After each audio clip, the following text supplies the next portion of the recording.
नमस्कार, स्वागत है आपका कैपिटल टीवी उत्तर प्रदेश की ब्रेकिंग न्यूज में और आपके साथ में फरहाद सदीकी। 2022 का चुनाव अब ज्यादा दूर नहीं है, लिहाजा बीजेपी अपनी तैयारियों को आखिरी रूप देने की तैयारियां पूरी कर चुकी हैं। एक तरफ जहां यह खबर आ रही है कि योगी कैबिनेट में जल्द ही बड़े बदलाव किए जा सकते हैं, तो दूसरी तरफ यह भी खबर आ रही है कि अब बीजेपी कई विधान परिषद के सदस्यों को चुनाव लड़वाने की भी तैयारी कर रही है। यानी विधानसभा चुनाव लड़वाया जा सकता है विधान परिषद के सदस्यों को। कई नाम उसमें सामने आए हैं, लेकिन आपको उससे पहले ये बता दें कि अयोध्या से खुद सीएम योगी आदित्यनाथ की चुनाव लड़ने की खबरें भी सामने आ रही है। वहीं खबर यह भी है कि वो गोरखपुर से भी चुनाव लड़ सकते हैं। अयोध्या के विधायक ने तो ये भी कह दिया है कि वो सीएम के लिए अपनी सीट छोड़ने के लिए तैयार हैं। अगर मुख्यमंत्री योगी आदित्यनाथ यहां से चुनाव लड़ना चाहते हैं तो वो अपनी सीट छोड़ने के लिए तैयार है, ये बात कह दी है अयोध्या के विधायक ने। और इस पर ज़्यादा बातचीत के लिए मेरे साथ मेरे सहयोगी पवन है। पवन, एक तरफ योगी कैबिनेट में बड़े बदलाव की खबरें आ रही हैं, जल्द ही कुछ नए चेहरों को शामिल किया जाएगा, तो दूसरी तरफ ये खबर कि बीजेपी अब विधान परिषद के सदस्यों को भी चुनाव लड़वाने की तैयारी कर रही है। जी हाँ, बिल्कुल। ये कल चौंकाने वाली एक खबर आई थी कि सीएम योगी आदित्यनाथ उनके दोनों डिप्टी सीएम तीनों लोग चुनाव लड़ सकते हैं। साथ में महेंद्र प्रताप हैं जो जल शक्ति मंत्री हैं, उनको भी चुनाव लड़वाया जा सकता है। तो बीजेपी ने साफ संदेश दे दिया है कि चुनाव यूपी का चुनाव वो कितना सीरियस होकर लड़ने के लिए जा रही है। यानी काफ़ी सीरियस होकर लड़ रही है। अभी अगर हम सीटों की बात करें तो मुख्यमंत्री अयोध्या या गोरखपुर से लड़ सकते हैं, इस तरह की खबरें हैं। और कौन कौन से लोग कहाँ से, क्या इस पर कोई जानकारी? जी बिल्कुल, मतलब स्थिति साफ है। सूत्रों के हवाले से खबरें चल रही हैं कि योगी या तो अयोध्या से चुनाव लड़ेंगे या गोरखपुर से चुनाव लड़ेंगे। गोरखपुर से वो खुद 4-5 बार एमपी भी रहे हैं और गोरखपुर योगी का गढ़ रहा है एक तरीके से। तो योगी आदित्यनाथ की खुद इच्छा भी ये है कि वो गोरखपुर से ही चुनाव लड़ें। और लेकिन जो संघ के अंदरूनी सूत्र हैं, संघ की तरफ से जो सूत्रों के हवाले से जो खबर मिल रही है, उसमें ये बताया जा रहा है कि अयोध्या से चुनाव लड़ा जाए योगी आदित्यनाथ को। वहाँ के जो अयोध्या के विधायक हैं वेद प्रकाश गुप्ता, उन्होंने भी सीधा बोल दिया है कि अगर जो पूजनीय महाराज है मतलब योगी आदित्यनाथ अगर यहाँ से चुनाव लड़ते हैं तो खुशी खुशी अपनी सीटें छोड़ने के लिए तैयार हैं। दूसरी चीज़, केशव मौर्य जो डिप्टी सीएम है और बहुत ताकतवर मंत्री हैं योगी सरकार में, बड़े नेता भी हैं आज की डेट में यूपी के अंदर, बहुत बड़ा कद है उनका। वो कौशाम्बी या प्रयागराज, इन दोनों विधानसभाओं में से कहीं से चुनाव लड़ सकते हैं। केशव मौर्य डिप्टी सीएम बनने से पहले प्रयागराज से सांसद भी रह चुके हैं और कौशाम्बी की एक सीट थी सिराथू, वहाँ से वो विधायक भी थे।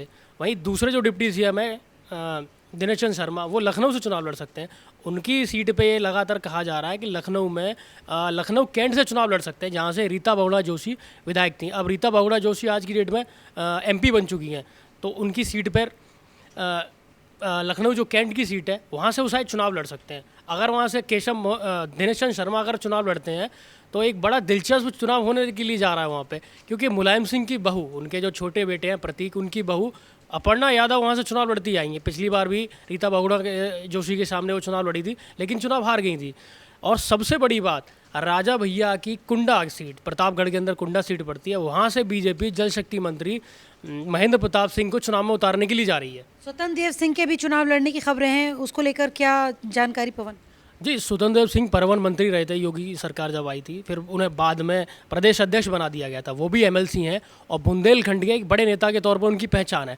तो ये कयास करीब ये भी तय है कि वो भी बुंदेलखंड की किसी सीट से चुनाव लड़ने के लिए जा रहे हैं, क्योंकि योगी सरकार का मुखिया भी चुनाव लड़ेगा और संगठन का भी मुखिया चुनाव लड़ेगा। तो यूपी में बीजेपी ने अपने इरादे बिल्कुल साफ कर दिए हैं कि किस तरीके से, कितनी मजबूत रणनीति के साथ वो विधानसभा चुनाव में उतरने के लिए जा रही है। मजबूत तो रणनीति बना ली है। इसके अलावा अगर बात करें योगी कैबिनेट में बदलाव की, तो कई लोगों के नाम सामने आ रहे हैं जिनको शामिल किया जा सकता है।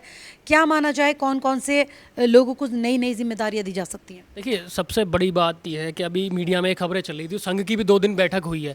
तो 28 जुलाई या 29 जुलाई, ये 2 दिन की शायद मेरे को भी, जहाँ मेरी लखनऊ बात हुई थी, कि 2 दिन की डेट फाइनल की गई है संगठन की तरफ से योगी आदित्यनाथ के हिसाब से, कि आप अपने हिसाब से तय कर लीजिए कब संगठन मंत्रियों ने विस्तार करना है। तो 28 जुलाई और 29 जुलाई, इन 2 डेटों को निकाला गया है। सबसे बड़ा नाम योगी सरकार में जो शामिल होने के लिए जा रहा है वो जतिन प्रसाद कांग्रेस के अंदर बहुत बड़े नेता रहे हैं। और यूपी के अंदर ये बहुत बात चल रही है आज की डेट में, विपक्ष लगातार इन चीज़ों को उठा रहा है कि यूपी में ब्राह्मणों की हत्या हो रही है। तो ब्राह्मणों को साधने के लिए, और जतिन प्रसाद जो कांग्रेस छोड़कर बीजेपी में आए, उन्हें भी ये इनाम मिलने की संभावना है कि उन्हें भी एमएलसी बनाकर योगी सरकार में मंत्री बनाया जाएगा। दूसरा बड़ा चेहरा है प्रवीण निषाद के पिता संजय निषाद, जो लगातार निषाद वोटों को साधने के लिए बीजेपी, उन्हें भी वो लगातार ये भी कह रहे थे कि हमको तो डिप्टी सीएम चाहिए, हम डिप्टी सीएम बनना चाहते हैं। लेकिन करीब करीब उनका भी नाम तय है कि उनको योगी सरकार में मंत्री बनाया जाएगा। देखिए 5 से 6 ऐसे मंत्री थे योगी सरकार में जिनकी कोरोना से मौत हो चुकी है। अब 4-5 मंत्री पद पहले से खाली पड़े होते, तो 8 से 9 मंत्री ऐसे हैं जो योगी कैबिनेट में बनाए जा सकते हैं।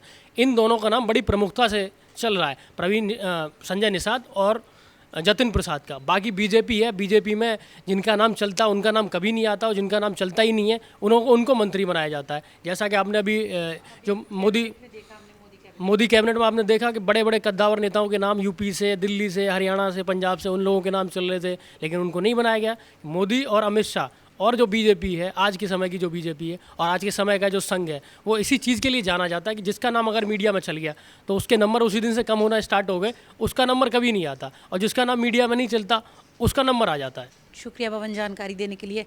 तो 2 नाम भले ही तेजी के साथ सामने आ रहे हैं कि इन दोनों को योगी कैबिनेट में शामिल किया जाएगा, लेकिन अटकलों का बाजार इस पर गर्म है, अभी कुछ साफ कहा नहीं जा सकता है। हाँ, बीजेपी अपनी चुनावी तैयारियां जो हैं वो और ज़्यादा दिन ब दिन तेज करती हुई नजर आ रही है, और पूरी रणनीति के साथ इस बार 2022 के चुनाव में बीजेपी ने उतरने की तैयारी कर ली है। फिलहाल मेरे साथ इतना ही, और यूपी विधानसभा चुनाव से जुड़ी हर खबर को जानने के लिए बने रहिए कैपिटल टीवी उत्तर प्रदेश के साथ। नमस्कार।